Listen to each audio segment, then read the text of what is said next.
Roxy, how are you? Hello, I'm good. I'm very happy to be here. I'm good. It's Steve's joining me again. Hi, Roxy. Nice to see you again, even though we only Hello. met sort of briefly yesterday. Yeah, I'm glad we've got it all sorted today. Yeah, that's excellent quality. With. Yeah. How's life in Hertfordshire? Whereabouts are you in Hertfordshire? I am. You narrow it down, and then people don't know where you are. Okay. I'm in. Have you heard of Cheshunt?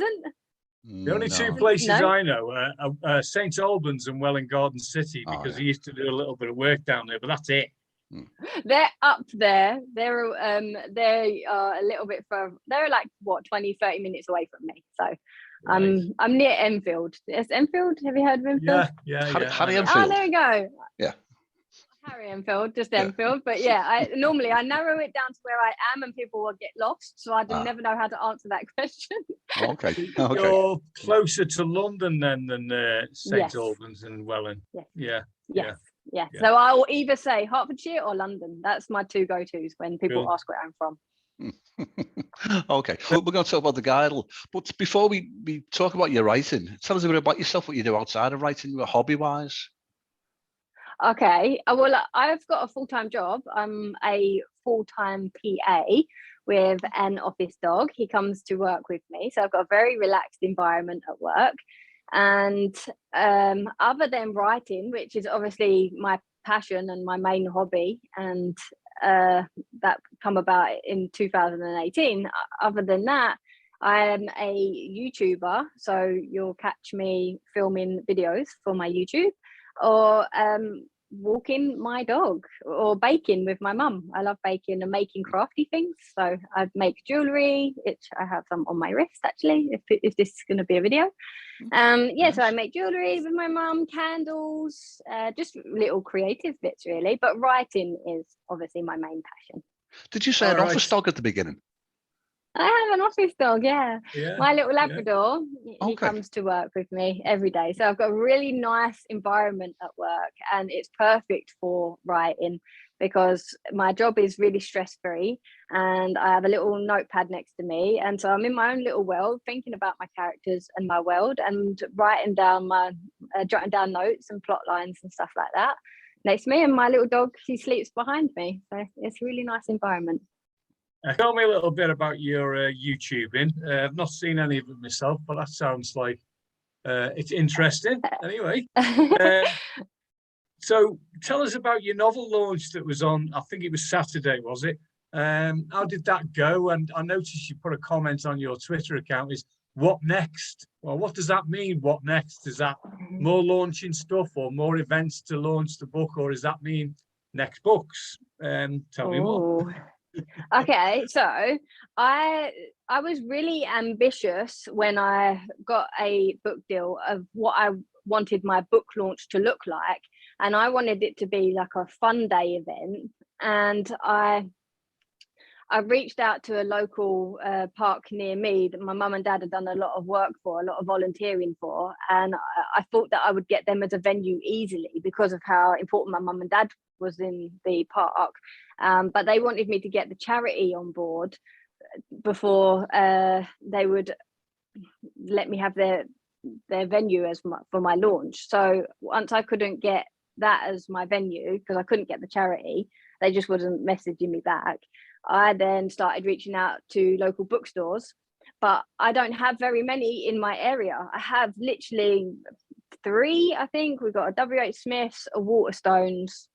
Oh, that's literally it. That's the 2 local. Oh, we've got a Book Nook in Hertford, which is too small to host events. So I reached out to both of the larger chains, WH Smith's and Waterstones, and I couldn't get my venue in their stores. So I was not doing very well on getting the venue. So my actual book launch, I celebrated with my family on the weekend. It was really fun. I had a really nice day, and it was nice to actually not have any stress on the day. It was nice to actually enjoy my book launch.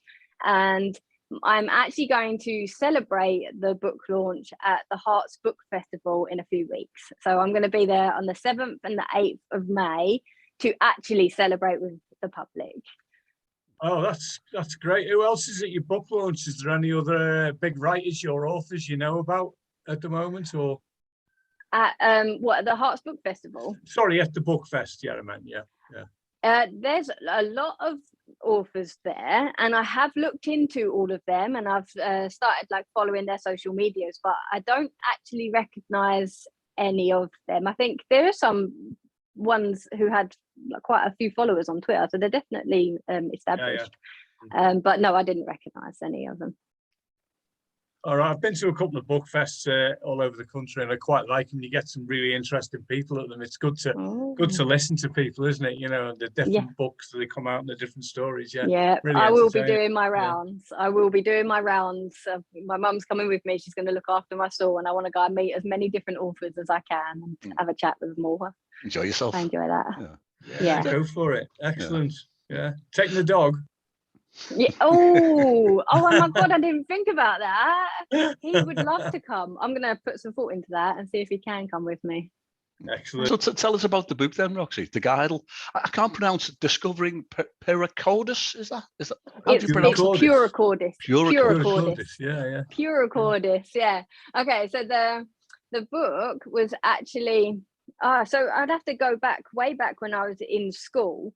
I really wanted to be a writer, but for some reason I thought writers knew that they could finish a book from start to finish, that they just knew that they could do it. And because I didn't think I could, it seemed really hard, but it's something I really wanted to do.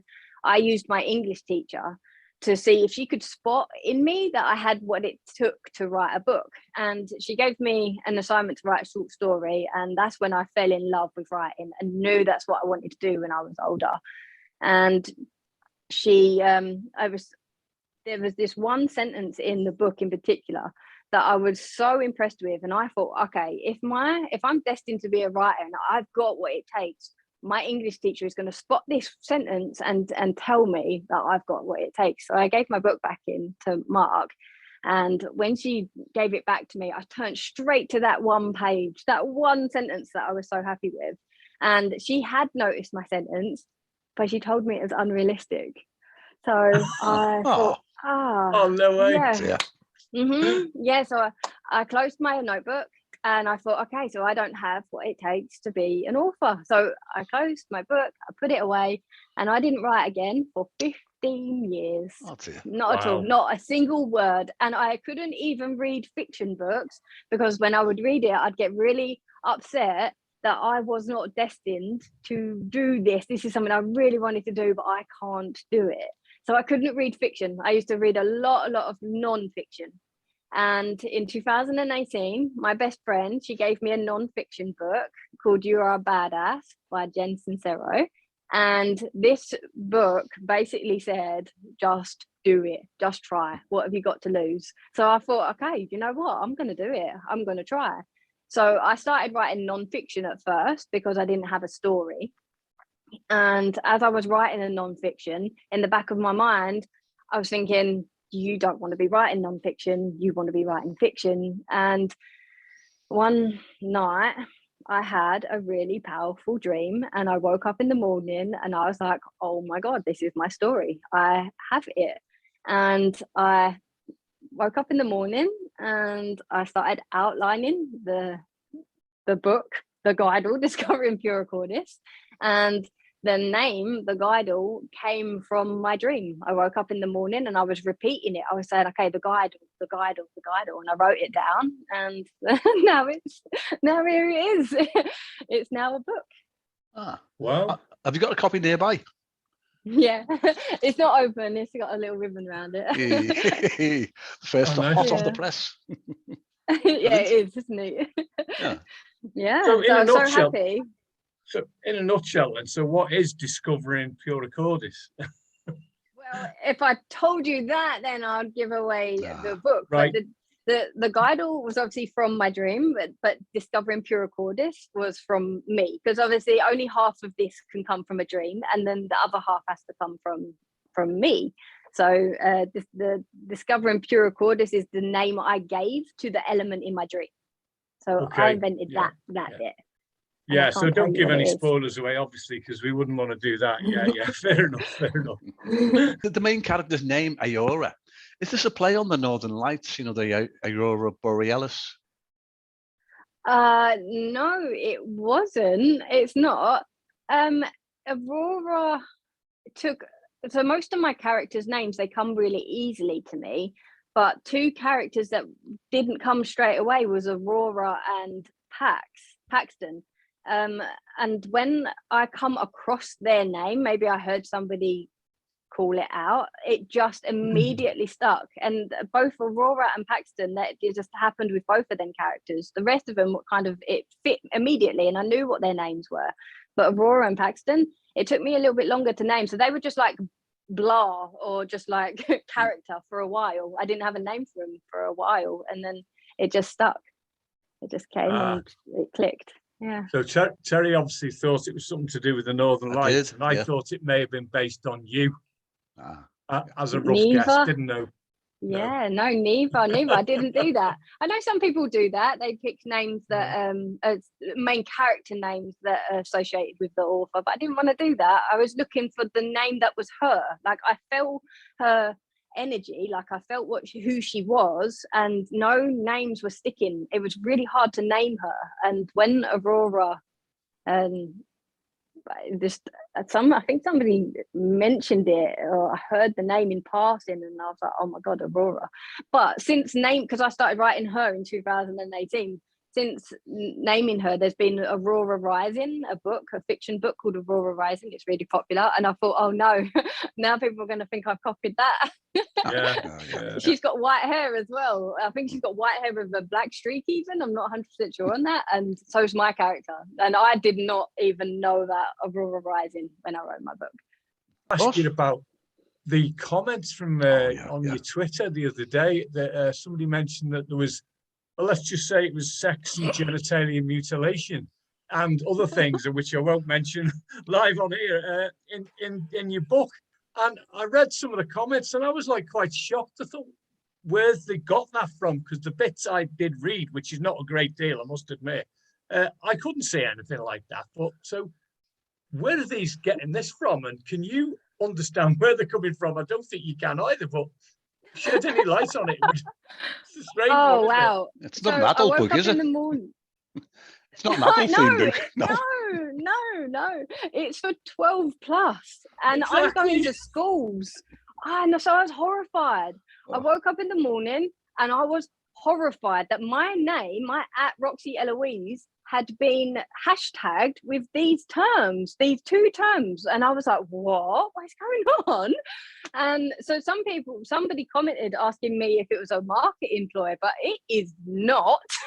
I was upset when I read it. I thought, no, I can't have this. I'm going to schools. I really can't have this being associated with my book. So I asked the reviewer, I said, have you confused my book with another book? Because I could tell she read the book because there were certain things in it. So I was like, okay, she's definitely not a fake reviewer. Yeah. She's definitely read my book. Has she confused and combined my book with another one? So I asked her, have you combined it? And I would love to know what made you interpret this, because it is for 12 plus and it does not contain any sex or any mentions of genitalia. So where, please? And she replied and she said, well, it may not have been your doing, it may have been your editors, but it does symbolize these things. Weird. And it really doesn't. There was a foxhole underneath an electric fence that was guarding radiation poisoning, and that is apparently genital mutilation. What? Make sense of it, because I can't. She's read things into it that aren't there, and she's symbolism. She said between the lines. Yeah. She said it's symbolism, and sometimes a hole is just a hole. It is not. There's nothing. I saw that you'd put that actually. Yeah. Sometimes it really isn't anything. And then there was duties. Duties apparently is the. Can we say rude words on this podcast? Oh yeah, of course we can. Yeah. So duties were do. T's, the capital letter T, and apparently the capital letter T is the shape of the human backside. What? I personally can't see it, T, the letter T. The letter T, the capital letter T, is apparently the shape of the human backside, and do that is the anal sex apparently in my book. Oh my word! Insane. News to me. Oh yeah, my. I was really shocked, but after reading it, I found it was amusing to me. I couldn't relay it to any of my friends and family without laughing, because it's funny now. I mean, anyone looking for them types of things in my book, they're going to be very disappointed, because there's nothing like that in my book. It's for young adults and children. So Yeah, I'm not that's how reading it it now. came across to me. Yeah, it came across to me as young adults or children. Yeah, simple as. But when I saw that comment, I thought, I've just got to ask what you feel about that. And obviously, yeah, I'm pleased that we cleared it up, to be honest, because I don't want anyone to think that that is actually in my book when it really isn't. It's just she's very arty, and I think she's just reading between the lines a little bit much. I don't know what that is. Roxy, on a brighter note, talking about Twitter, there was an event that propelled your book into becoming, connecting you with a publisher. Can you tell us about that? That's actually brilliant.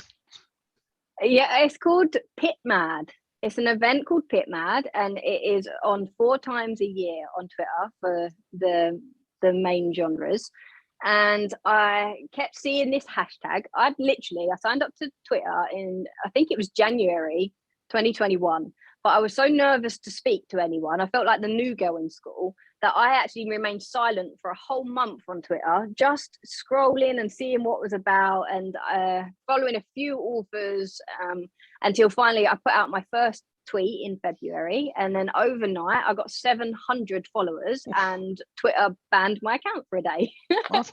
Because of the rude words and things on it, the genitalia and things like that? That hadn't. No.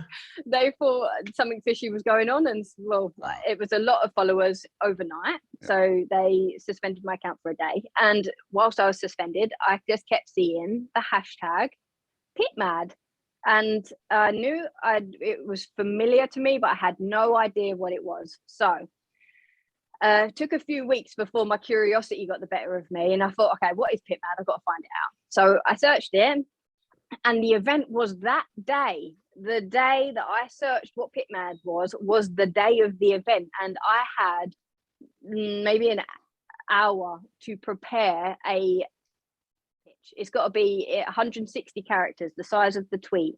And so if you look at if anyone saw my tweet, I think they could tell I was new at Pitchmad, because it does not follow the same kind of style as everybody else's. Everyone kind of copies each other a little bit.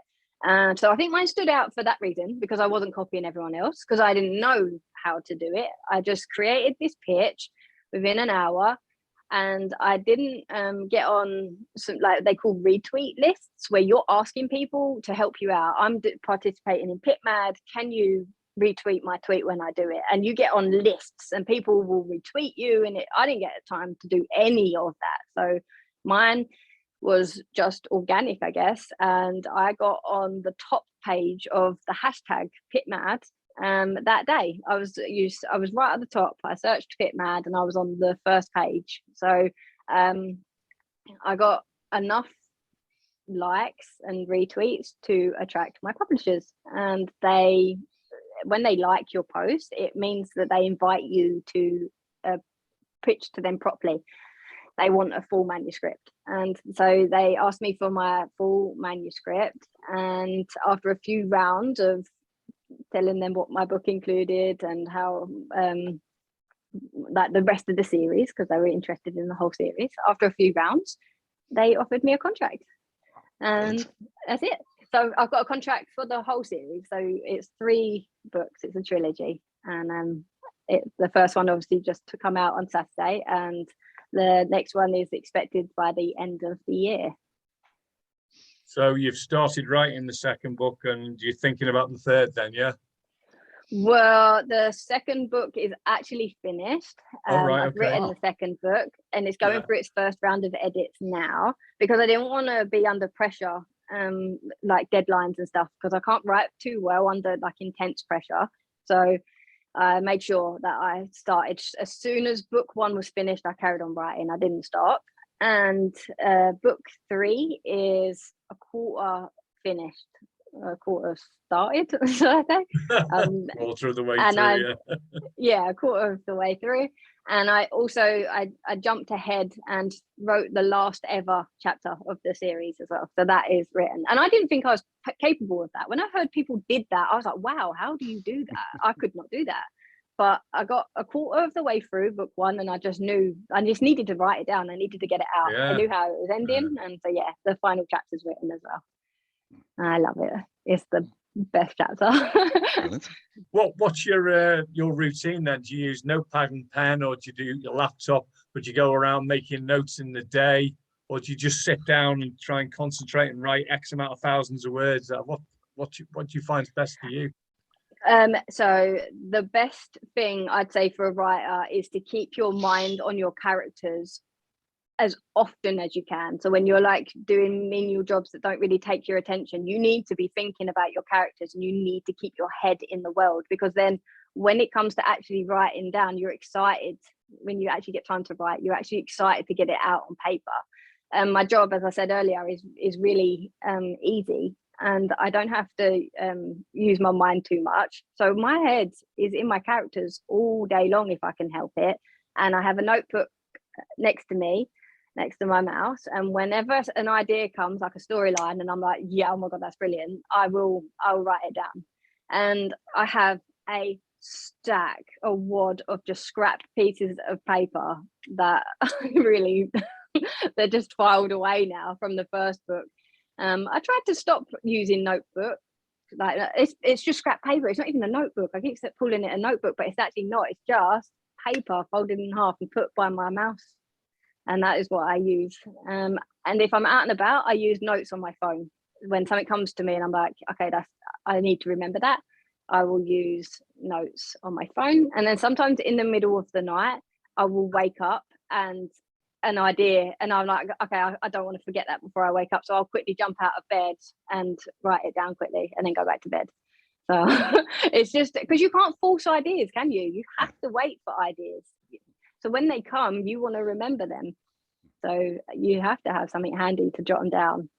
Use post-it notes as well. I had them dotted all over the wall with characters' names on the places and particular spellings of things. Yeah, they're my wad of paper is also with stuck on post-it notes all over them, and I could literally pull that out my book and there'd probably be post-it notes. So I have a notebook where they're my sketches. So when I want to draw when I have, oh my god, I have not opened that in a long time, sorry. Wow, that was me coming up with the Institute logo, and it actually that's where it ended up. But so I have my notebook when I need to draw and figure out. That's mad. Yeah, so there should be post-it notes in it, and the Institute is really in depth. There's a lot to it, so I had to write all the room numbers to make sure that there was no continuity errors when they're walking through the Institute.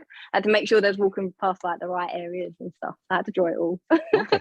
Do you know what? I just saw some rude symbolism in those notes. No, please don't. Oh no, it was not. There was no planning. Was it a capital T then, Terry? Yeah, it was. Yeah, the capital T. I just saw this backside when I saw the T. No. No. Roxy, do you find most writers that we speak to, they say that the characters come alive, and you sort of really, you're in that groove, the writing groove, and they sort of go off and do things themselves that you hadn't planned for. Are you finding the same? Yep, 100%. I don't think you can write a book without your characters do that. And what I would say is, if your characters are doing that, let them do it. They're often making the story better. So you might have to go back and outline again, which I had to. My first book, this one, the PURACORDIS, it ended differently when I outlined it, but my characters took control and they ended my book differently, and I let them end this book, and it's made the rest of the series better for it. So if your characters are leading you in a direction, let them go. And one issue that I had with my main character, I wrote a tweet about it. was she was falling in love again, and she shouldn't have been. And so it changed the ending of my book as well, the ending of the series. Okay. So yeah, I don't want to give too much away on that, but Yeah. that doesn't give anything away. No, yeah, but they really do. They lead you, and sometimes you could be writing a scene and you think you know how your characters are going to act, so that's why you've outlined the way you have. But as you're writing the scene and you are in their head, sometimes they react completely different to how you thought that they were going to act. And that also can steer the story around. One of my characters, Brendan, I thought he was quite shy. And as I was writing him, he's got like a shyness about him. But when I was writing his scenes, he's actually he had more confidence and he was more self-assured than I originally thought. So they really do come alive and they show you who they are. Brilliant, brilliant. So a question I've got is two questions actually. Who designed your book cover? Because I think it's brilliant. Your website is really good. It stands out and I think it's excellent. Is that the same designer or was that different? Because they both really hit me when I saw them. Went, wow. Oh, thank you. That's good. Okay, right. So I'm embarrassed to say that I don't know who my designer is for my front cover because I'm traditionally published, and they didn't ever tell me who designed it. They just sent it to me and said, "What do you think?" Oh, right. With a few, they had like a few mock-ups, and I chose what I liked out of the mock-ups, and then that was the outcome. So yeah, the symbol I designed in my naughty book of dirty symbols over there. Brilliant. So the symbol I designed, and then they created the front cover. And the website I created on Wix.com. So I paid for a subscription and I created the website myself. And I did it by reaching out to the writing community on Twitter and asking if anyone had a website. And I got hundreds of links and I went through them all and I just picked out what I liked about certain websites, what I didn't like about certain websites, and until I created my own one. They've obviously got that feeling from you about it because your website it's not dissimilar to the book in a way. If you get what I'm yeah, that's from. good. They're both of the same quality. That's really well, I guess the mock-ups were not like this. The one that they sent me originally, I was a little bit like, no, I can't. This can't be my front cover. Like I'm not happy with it. So then they sent me through the mock-ups and I chose the elements that I liked from each one. So I guess it's got my touch to it in a way. Obviously the symbol's mine. So yeah, it could have something to do with that. I'm pleased that they go together because obviously I didn't exactly design that one. So, but I will ask my publishers who the front cover designer is and I'll put it up on my Twitter and on my website. I will. I'll do that. It's a good idea. Yeah. Just social media. I know. We've chatted on Twitter. Do you use other social medias, and do you spend much time for marketing or for personal? Okay, so I ended up before 2018. I come off of all social media, and I did not use any of them. I found they were taking up too much of my time, and a waste of my time. I felt it was a waste of my time. But then in 2018, I knew now I had to change the way I viewed social media and I knew I had to get on them. So I started up my Instagram. I'm on Instagram and I'm on Twitter, as you know, and I've got to grips with both of them really easily. I'm on Facebook, but I struggle with Facebook really badly. I had one writer friend follow me on my Facebook, and then I was spammed with hundreds of fake follower accounts, accounts, weird accounts. I've got hundreds in my pending thing. So I struggle. I'm struggling really bad with Facebook, but I'm going to get better because you got to pick one platform at a time and improve on it. So I think I've improved my Twitter. I've got down. I really enjoy Twitter. That is my most popular I really enjoy engaging with the writing community on Twitter. So that's my go-to. I really enjoy it. I feel everyone's really engaging on there. Instagram is great for photos and it's great visually, but for engagement, it's a lot less. There's not much engagement going on Instagram, but I do enjoy looking at everybody's photos. As I say, Facebook, I don't know how to, I'm learning Facebook. And then I'm a YouTuber and I started my YouTube maybe 8 months ago, maybe not even that long ago, actually. It might not even be that long. And I post a new YouTube video every Wednesday and I really enjoy that process. I guess if I wasn't an author, I may have turned to be a YouTuber because I really enjoy making the videos. It's a hobby. Yeah. I noticed your Facebook account last night. I had a quick look and I thought, oh, you don't appear very active on there. So I binned it and went back to Twitter. Yeah. I followed you last night. I followed you on Facebook last night. I can't tell which one's yours because I've got too many. There's so many there. I was about to follow you and change my mind, actually, but yeah. Anyway, I don't know. Steve said the same. I get bombarded with private messages, but they're all like porn links and things. And you don't know how Facebook allows it to come through. I don't even look at all at any private messages the way I would do with a direct message on Twitter. No, I pay attention to my DMs. They're all legit in Twitter. In Twitter, exactly. DMs. Yeah. Instagram, I get a few spammy Instagram ones. They're promoting. They're trying to get me to pay them to promote my book, and I get a lot of them daily. I get them types of DMs, but Twitter is all genuine DMs.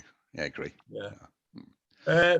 Final question from me, really. Advice to new writers. If someone was a new writer and they wanted to know what direction to go in or what to concentrate on, what would you advise them? Best way to do it? Go on a writing course, or I don't know. What's your overall view on it? To write, no matter what, even if you don't have the idea, you have to write. I started writing non-fiction before I started writing fiction, and writing is the only way you're going to get better at writing. So just write anything that you can, maybe fan fiction or short stories, just write. And the second thing would be to write what you are interested in and study that genre or them tropes from other, it could be books or series or anything. Just study it and write for your enjoyment and not what you think is marketable, because if you are interested in it, then there's going to be other people in the world who are also interested in it. So when I write, I don't really think too much about what the world might think about my writing, because that can actually give you writer's block. If you start thinking about your readers and your critics, it can actually give you writer's block. So make sure that you write for your enjoyment and write what you are interested in. Yeah, okay, nice one, makes sense. Great answer. Yeah, well, I think time's caught up with us, but Roxy, it's been an absolutely delight to chat with you. I really enjoyed it, and I would love to come back on and chat with you guys, or even in my DMs, drop into them. I don't mind. Excellent. Yeah. Let's make another one when the part 2 comes out of the GUIDAL. That'd be brilliant. I'd love to come on again. I really enjoyed today. Oh, well. That can't be far away then, is it? If it's gone to final editing now, so won't be a long time away. No, won't be keeping people waiting for too long. Hopefully by the end of the year. Brilliant. Oh well, thanks again for your time. It's been a pleasure. It has, yeah. Thank you very much. Thank you very much. Thank you. Thank you for having me on. Okay. Yeah, we'll take care and keep in touch on Twitter. Care. Yep. Cheers. Bye now. Thanks.